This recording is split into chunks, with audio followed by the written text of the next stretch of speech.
so I'm here. Yes, here. Site of the recent Banksy exhibition that attracted Johnny Depp. Glasgow's Gallery of Modern Art, right in the centre of town. There's an exhibit that might interest you. It's this. Scott Myles, Head in a Bell. Am I really going to see a sculpture made out of Eurorack?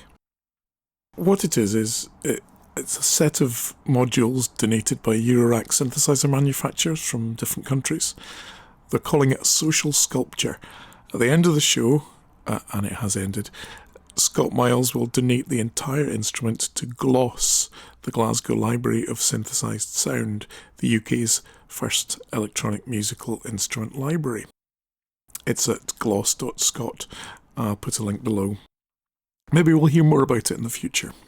There are sensors, microphones detecting vibrations in the gallery's hidden air exchange system, and then presumably passed through a load of modules.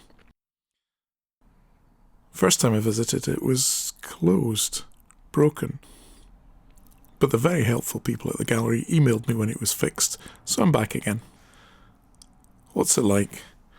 Well, it's hard to capture the experience, but it's sort of meditative, ambient, thoughtful, mesmerising, peaceful, shifting resonances and gentle, random swoops.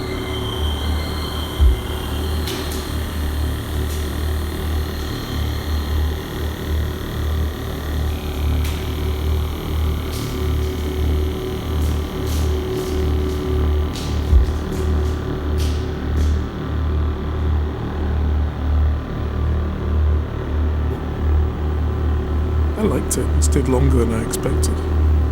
And I got my free poster, which was nice.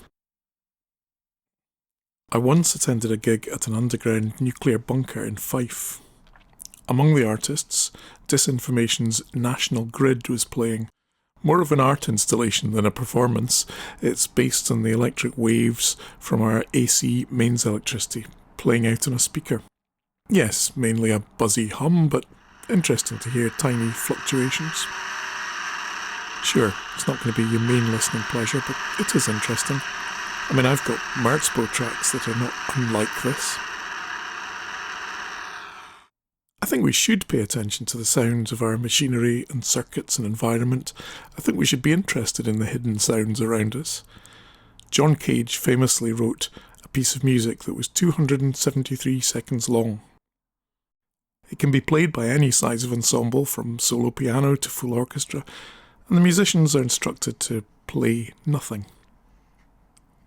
And this is where I think it's often misunderstood. It's not about silence. It's about an audience really listening to the sounds around them. In a concert setting, where our ears are tuned to listening to things, he asks us to pay attention to the sounds we usually dismiss as background noise. And it's an interesting experiment.